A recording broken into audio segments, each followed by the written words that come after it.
I am David Bennett, Sovereign Grand Commander of the Scottish Rite of Freemasonry of Canada.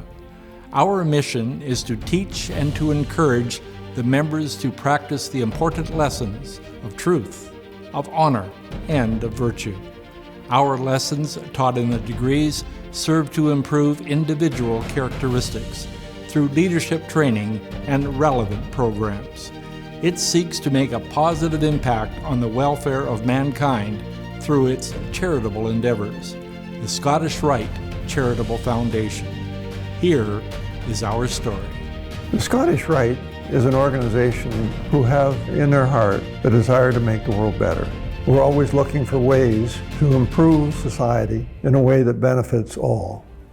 My name's Richard Jones, and I'm the president of the Scottish Rite Charitable Foundation. My role is an honorable one that I'm delighted to have been elected to, and it's to really support and oversee the Scottish Rite Charitable Foundation's work today, but also to help with the benefit of the board of directors to shape it for the future. September of 1964 is when the foundation was first born. With that, Scottish Rite gave the foundation $100,000 to get started with. And right now we have three main areas that we focus on in terms of priorities for the foundation. One is contributing to research into puzzles of the mind, as we call it. The brain and how it works is much like a giant puzzle, almost a maze where things are interconnected, but we don't necessarily know how they're interconnected, what's happening, or in the case of an intellectual impairment or cognitive impairment, what's gone wrong in the maze.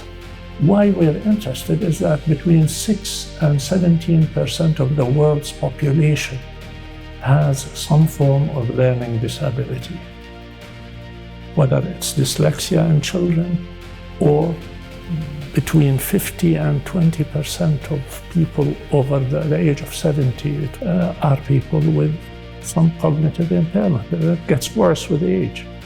Statistics on both instances are really concerning.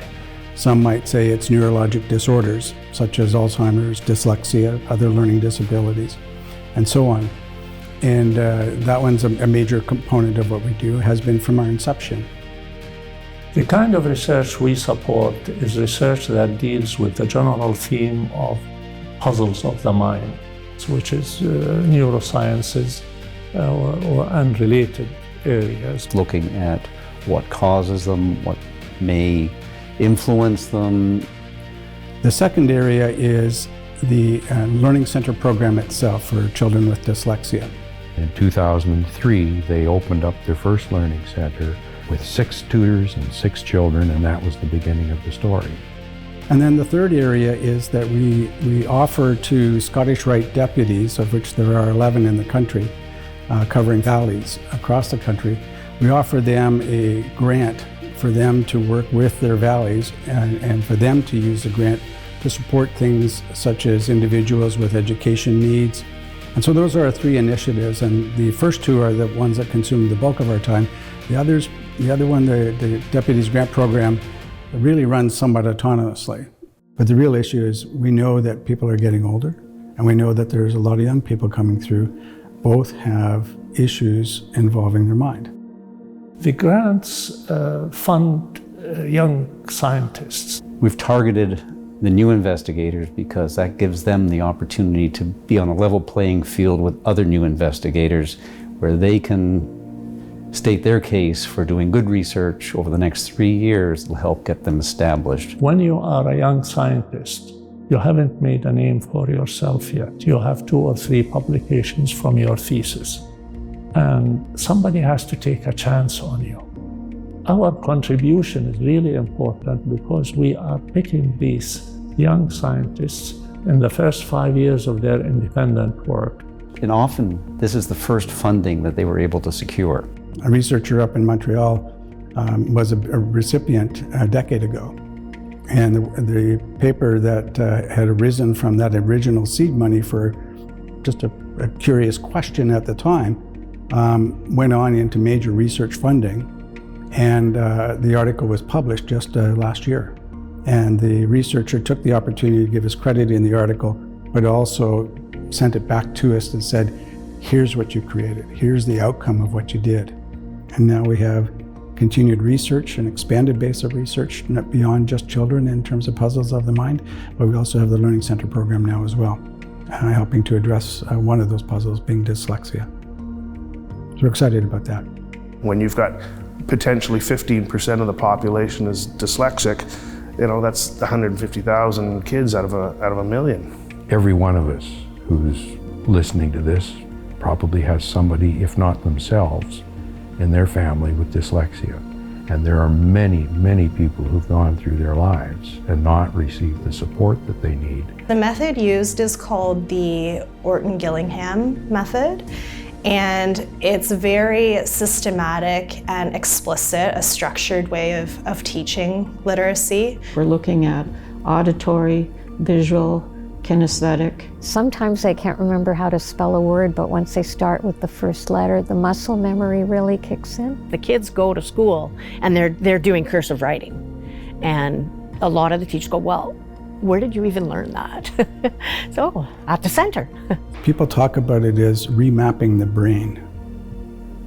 And from a pure clinical science standpoint, that doesn't necessarily make sense, other than it may be more colloquial language. But I'm understanding that there may well be some research coming out now that shows that neuronal activity does change. Very good, great work. The studies at Western, it was an imaging study to look at brain patterns in these children as they used the Orton-Gillingham method to improve their skills. They did the experiments that showed that this multisensory approach to helping with dyslexia really worked. So it's sort of science leading to an outcome that can benefit people. You start seeing this thirst for knowledge. All of a sudden, their outlook on life starts to shift, and they go from being retired and frustrated to being people with wonderful self-esteem and competent and confident in their ability to move forward in a constructive way. And we're excited that our plans looking forward are looking at how do we enhance access to that program, and further, how do we enhance the impact of the research. The mind is our set of intellectual and mental faculties. It is what gives us self-awareness, consciousness, if you like. It thinks, it observes the universe around us. It interprets, it feels, perceives. This is our mind. It's what makes us human. All of this, language skills, eloquence or lack thereof, that are the puzzles of the mind to me. Once we've done our work, there'll be even more support.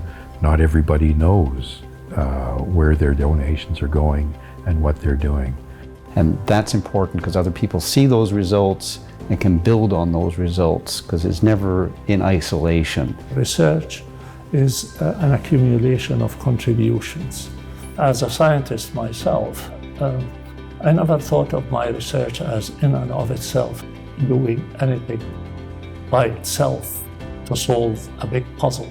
Because a big puzzle is like a wall built with bricks. You always ask yourself, which brick is the one holding the wall together?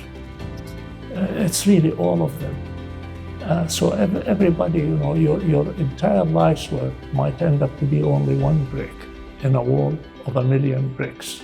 So which brick is the key brick that held the wall together? Nobody can tell. It's all of them. Everyone in a society is important. And I truly believe that as long as we're involved in this, we'll always be a lifelong learner. Learning is what Masonry is all about. Learning is what the Scottish Rite is all about.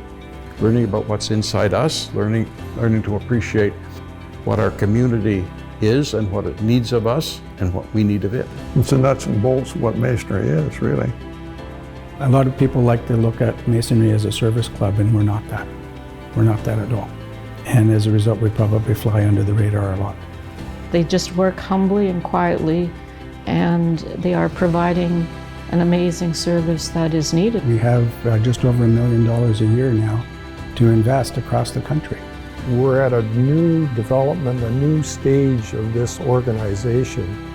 It's amazing for us to be able to just fathom what this can do. You leave beaming with pride that you actually made a difference. Just doing what we do quietly. The interaction is positive, it's constructive, and we're doing things together so that everybody wins.